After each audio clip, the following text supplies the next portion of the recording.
Allez, on continue dans l'univers du non-coté, mais cette fois-ci, on passe du côté de l'immobilier. À l'affiche, Arkéa-RM et son directeur général, Yann Videcoq. Arkéa-RM est la société qui propose la SCPI qui, en 2023, affiche le meilleur taux de distribution. Mais avant d'en parler, si vous le voulez bien, Yann, je voudrais qu'on revienne 2 ans en arrière. On est donc en mars 2022. L'autorité des marchés financiers vous accorde un agrément de société de gestion d'une structure que vous aviez rejoint quelques mois auparavant. Quelle était votre vision des choses alors que le marché sur le fond était quand même déjà bien encombré? C'était une rencontre entre le Crédit Mutuel Arkéa qui avait la volonté de développer une société de gestion dédiée à l'immobilier, puisque c'était dans leur ADN, de créer des produits qui soient conformes à l'état d'esprit et à la vision d'un groupe mutualiste, donc des produits labellisés ISR, conformes. On avait une conviction, c'était qu'on venait de vivre le Covid, et donc on avait vraiment eu des changements d'usage, et donc on était dans un monde de transition. Et donc des produits qui soient conformes à ces transitions.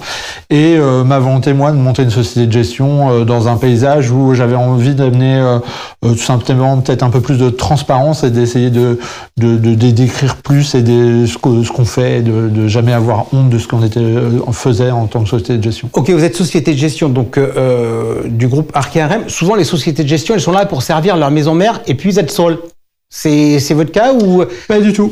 Pas du tout. Aujourd'hui, on travaille avec 200 partenaires qui ont signé des conventions avec nous, et ça fait encore une fois, la SCPI, elle a qu'1 an, et donc au contraire, le Crédit Mutuel Arkéa a une très belle base. Ça nous permet d'avoir une bonne base de collecte. Mais si je prends l'exemple de la SCPI, ça représente l'année dernière à peu près 25% de la collecte. Le reste, c'est nos réseaux partenaires. Et là, on a une équipe commerciale de 4 personnes qui développent ce réseau. Donc non, c'est vraiment, l'extérieur est très important. Ok, l'ambition de traiter des spécificités, je voudrais qu'on regarde le premier produit. Le premier produit, c'est une SC, Silver Avenir. Quelle est la spécificité de ce produit, hormis, puisque c'est une SC, que a priori c'est un produit qui a vocation à être diffusé en assurance vie?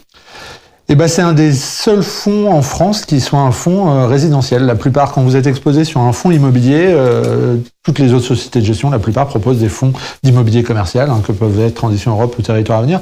Mais Silver Avenir, c'est un fonds qui vous expose à l'immobilier résidentiel et encore une classe particulière, c'est-à-dire du viager sans rente, du démembrement pour les seniors. Donc on garde à domicile les seniors et en échange, on leur achète leurs biens contre une somme. Alors on leur verse pas de rente, ce qui fait que il y a une typologie de seniors particulière. C'est d'ailleurs des seniors assez aisés et c'est pour ça qu'on a un patrimoine moyen d'1,7 million pour l'actif moyen. Donc voilà, c'est vraiment aujourd'hui, ça permet aux particuliers de s'exposer sur une catégorie d'actifs différentes. Donc vous prenez le marché à rebrousse-poil, à la fois en allant dans l'habitation alors que le marché avait plutôt tendance à aller dans le tertiaire, à la fois aller dans un produit de capitalisation avec l'usufruit, alors que traditionnellement l'immobilier est lié à la distribution de revenus. Si on regarde les résultats, ça donne quoi? Ça donne des très beaux résultats. C'est vrai que l'année dernière, on a été la deuxième meilleure performance du marché avec plus de 6%, 6,15, parce qu'on a fait beaucoup d'acquisitions. On a fait 250 millions d'acquisitions l'année dernière. Et donc ça, c'est à terme, on veut une performance entre 4 et 5% autour du résidentiel. Ça nous semble normal. Est-ce que vous sentez le vent du boulet, tout sauf les SC en assurance vie, parce qu'il y a des risques de liquidité? Oui, on l'a senti, bien évidemment. On est dans le marché et donc on a vu la collecte se ralentir, notamment en fin d'année où on a eu un petit passage avec un peu de décollecte nette. Ça s'est arrêté. Depuis, on est reparti sur une collecte positive, encore une fois, parce que nos perfs sont là, parce qu'on n'a pas de baisse de valeur. Je pense que c'est ça qui est important de dire. On a été créé il y a 3 ans. On est sur de l'immobilier haut de gamme et aujourd'hui, on sait que l'immobilier résidentiel haut de gamme, c'est ce qui résiste. On a 40% des biens en PACA et PACA aujourd'hui, c'est une région où les valeurs continuent à augmenter. Donc on a cette chance d'avoir ce portefeuille qui est résilient et on a su démontrer cette résilience. On regarde un peu l'histoire. J'arrive maintenant à décembre 2022. Vous lancez votre 3e produit et ce 3e produit, c'est votre première SCPI. Pourquoi faire une SCPI? Pour être complémentaire, on avait 2 UC, donc Silver Avenir et Territoire Avenir, et on avait envie d'aller chercher la collecte en direct, alors via nos partenaires, on fait pas de collecte directe nous-mêmes, on fait du B2B2C, mais on avait envie de proposer un produit, c'est pour ça qu'on a proposé un produit européen, et exclusivement européen. Quand je dis européen, c'est hors de France, parce qu'on sait qu'il y a un intérêt fiscal pour les particuliers là-dessus. Donc c'était vraiment aller chercher la collecte, et également pas se marcher dessus sur les pieds avec notre autre produit Territoire en termes d'investissement. Le territoire, c'est investissement dans les régions en France, Transition Europe, c'est de l'immobilier commercial hors de France. Ok, jeudi, donc on est en décembre 2022, vous avez annoncé un taux de distribution de 8,16%. Deux questions, comment vous l'avez calculé, ce taux de distribution, et est-ce que beaucoup de monde l'a touché ? Parce que a priori, la commercialisation, elle n'avait pas vraiment, elle a plutôt eu lieu dans l'année 2023 que dans l'année 2022. On sait que la performance d'une SCPI la première année, elle concerne que les peu de parts en jouissance, bien évidemment. Alors on l'a calculé, c'est la méthodologie de la SPIM qu'on respecte, c'est-à-dire c'est la distribution qu'on a faite tout au long de l'année, divisée par le prix de part en janvier. Le prix de part en janvier, il était de 190 € par part puisqu'il y avait la période sponsor, et donc c'est d'où ce 8,16. Mais vous remarquerez qu'encore une fois, en termes de transparence, on fait vraiment, on essaye d'être vraiment transparent. Dans le rapport trimestriel, on a indiqué également l'autre taux de distribution, le 7,75, qui est sur le 200 € par part, qui est celui de la part actuelle, en fait. Ok, alors ça c'est le passé. Maintenant, moi, ce qui m'intéresse, c'est l'avenir. Aujourd'hui, grosso modo, comment vous envisagez déployer le patrimoine? Où aller? Est-ce que vous avez sourcé déjà des biens? Quel niveau de rentabilité, grosso modo, attendre à terme sur le produit? Eh ben, on voit encore que le marché est très bénéfique, et c'est pour ça qu'on a fait cette perf qui est assez historique. C'est parce qu'on a pu acheter à des taux élevés. On est aujourd'hui en exclusivité sur 100 millions d'euros d'actifs, qui a des taux moyens supérieurs à 7,5%, aux alentours de 7,60 si on prend et sur des choses très variées. On est en exclusivité sur une clinique en Espagne, on est en exclusivité sur du bureau mixé à du local de production en Irlande, on est en exclusivité sur des laboratoires pour des prothèses auditives en Allemagne, Vous allez vous désensibiliser aux Pays-Bas? Parce que je vous trouve très Pays-Bas pour l'instant. Oui, alors le fonds était petit, donc 110 millions, donc c'est pour ça qu'on avait beaucoup de Pays-Bas, mais dès qu'on fait une acquisition, ça bouge. Une acquisition de 25 millions, ça fait 25%. Donc ça si on a des actes en main à 7,5, l'objectif de performance, ça sera pas 8,16. L'objectif de performance à terme, c'est quoi? Entre 6 et 7%. Ok, l'objectif de collecte sur le produit? Cette année 200 millions, mais l'année commence très fort, donc c'était notre objectif de collecte. Je pense qu'on est déjà à une quarantaine de millions collectés depuis le début d'année, donc on va peut-être le revoir à la hausse. Pour l'instant, c'est 200 millions. Vous avez communiqué sur un objectif de collecte de 500 millions pour l'ensemble des produits, 200 millions, les 300 millions, ils sont où?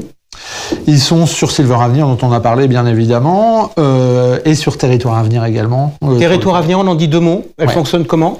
C'est une SCI qui marche très bien, puisque aujourd'hui, c'est donc de l'immobilier commercial en région. L'idée, c'est vraiment d'aller saisir les opportunités en région sur toute typologie d'actifs. On a fait 5,65 en 2023 de performance. On a un objectif de moins 5% de performance en 2024. Encore là, une fois, c'est une SCI qui a 18 mois, donc on est vraiment dans un timing qui est idéal, et c'est pour ça aussi qu'on fait de la performance. On n'a pas de sujet de revalorisation d'actifs parce qu'on vient d'acheter les actifs. Donc c'est une SCI qui collecte très fort. C'est la plus grosse collecte du marché aujourd'hui. On est à plus de 200 millions de collecte nette sur ce produit. J'ai vu vous lancer une activité Club Deal. C'est quoi? C'est la logique d'avoir toutes les cordes à votre arc? Ouais, c'est une offre complémentaire. C'est nos distributeurs, nos partenaires CGP qui nous ont demandé ça. C'est pour des particuliers fortunés. C'est des tickets d'au moins 1 million d'euros. Aujourd'hui, il y a une fenêtre vraiment intéressante sur le résidentiel à la découpe sur des immeubles très haut de gamme et de luxe. On a signé un premier immeuble à Neuilly en début d'année. Là, on vient de signer l'acquisition d'un immeuble rue de Sèvres. Et donc ça, c'est très intéressant. Et sur ce deuxième Club Deal, pour vous donner un exemple, on a levé 40 millions en 15 jours en février. Il y a eu un engouement très fort. Donc c'est vrai qu'il y a eu beaucoup d'immobilier bashing, mais les épargnants ont envie d'immobilier, peut-être d'immobilier un peu différent, je pense. Alors, question, non pas sur le résidentiel qui a peu décalé, en tout cas nettement moins que le tertiaire et le bureau. Ça fait 20 ans que vous bossez dans le marché immobilier. Est-ce que vous avez déjà connu des époques où ceux qui avaient de l'argent, de l'equity, puisqu'aujourd'hui on va moins parler de dette, ceux qui avaient de l'argent avaient autant les cartes en main sur le marché? Après chaque crise, en fait. Moi, la dernière crise que j'ai connue, c'est celle des subprimes, bien évidemment. Après chaque crise, il y a vraiment un avantage, et on le voit au sein d'une même société de gestion, les fonds qui sont lancés après les crises ou pendant la crise sont souvent des fonds qui performent les mieux parce que c'est là où vous êtes en capacité, en position de force vis-à-vis du marché. Le marché est aujourd'hui déséquilibré, ce qui crée des opportunités. À votre avis, la fenêtre d'opportunité, elle se termine quand? Dans pas très longtemps, je dirais. On commence à sentir sur certains pays qu'on est plus nombreux sur les appels d'offres, on perd plus d'appels d'offres qu'avant. Et donc je dirais fin d'année, début 2025, voilà. Enfin, les taux vont commencer à baisser à ce moment-là, je pense, et c'est à partir de ce moment-là. Et donc c'est pour ça que la collecte cette année est plus importante. Là où il faut limiter, je pense, la collecte quand on est sur des pics de taux bas. Là cette année, plus on collectera, plus on pourra acheter à des taux intéressants en fait. Yann Videcoq, merci beaucoup d'avoir été avec nous. Merci à vous d'avoir suivi cette émission. Et si vous vous intéressez au sujet de la pierre papier, eh bien on se retrouve, n'oubliez pas, le mois prochain, parce que nous ferons une édition spéciale sur les SCPI avec d'autres acteurs que ceux que nous avons sur le Club Expert Immobilier. Merci à vous tous. À bientôt. Ciao.